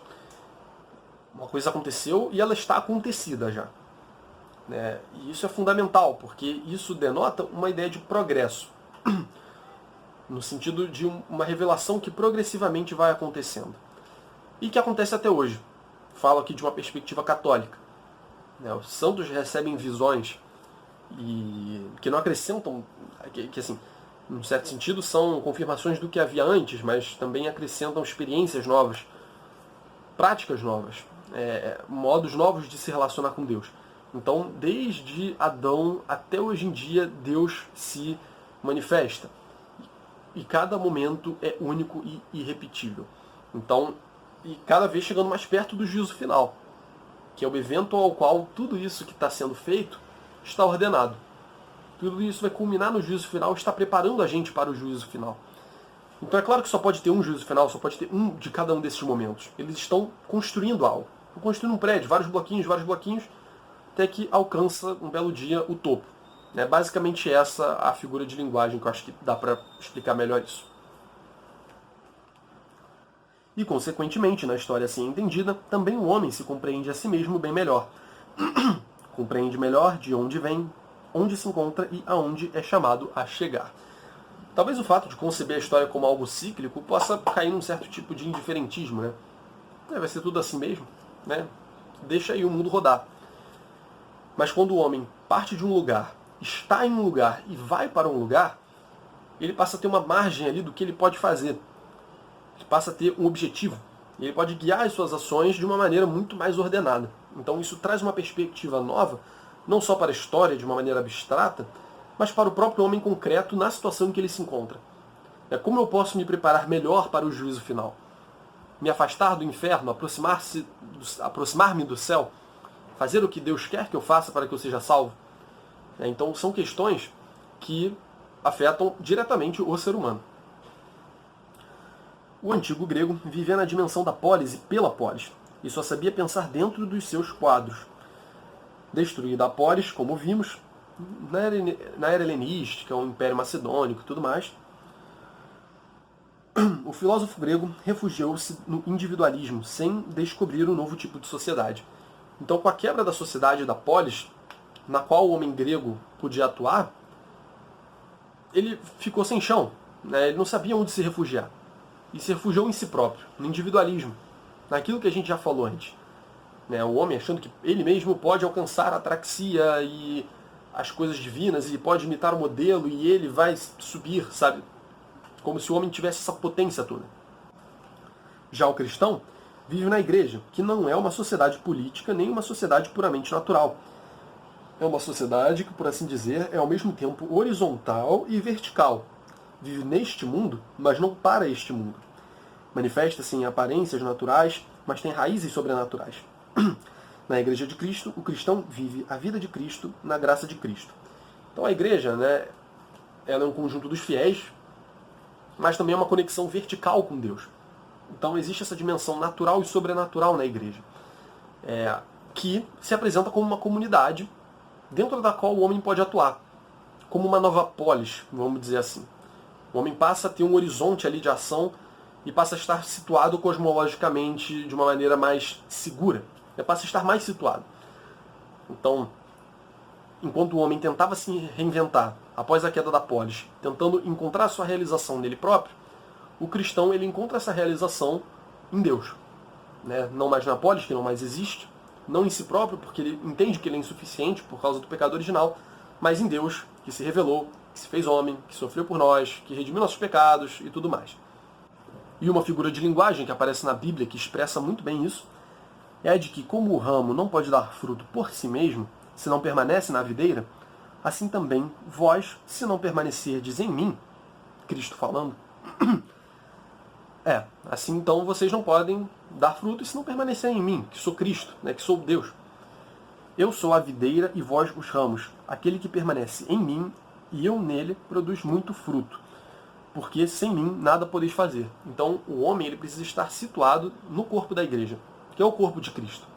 Estando na igreja, ele está em Cristo e assim ele pode dar os seus frutos. Ele pode se ramificar, ele pode se espalhar a graça de Deus pela terra e a mensagem cristã e tudo isso que a gente está vendo até agora.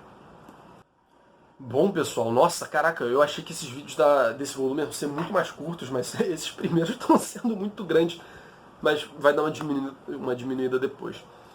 Bom, eu gostaria de agradecer vocês que ficaram até aqui. No próximo vídeo a gente ainda vai estar fazendo uma introdução sobre o cristianismo e sobre esse impacto inicial. E depois a gente vai para os autores propriamente ditos, tá? E aí a brincadeira começa. Mas como eu falei, a brincadeira já começou, porque vários autores já vão fazer esses paralelos. Então esse vídeo de hoje aqui, este vídeo em específico, é um vídeo muito mais importante do que pode dar a entender, tá? Eu ressalto isso aqui agora. Enfim, totalmente desnecessário eu fazer isso agora, porque vocês já assistiram o vídeo, né? Ninguém que ainda vai ver tá assistindo isso agora. Mas enfim, vou parar de enrolar aqui, porque eu tô com sede e tem live daqui a pouco, né? Hoje é sexta-feira, dia de sexta patrística, e vai ser bom pra caraca. Enfim, galera, muito obrigado por assistirem. Comprem os livros pelo link na descrição, inscrevam-se no canal, comentem alguma coisa, deixem um like no vídeo e divulguem o vídeo para quem vocês acharem que possa se interessar. Tá bom, pessoal? Muito obrigado. Até a próxima.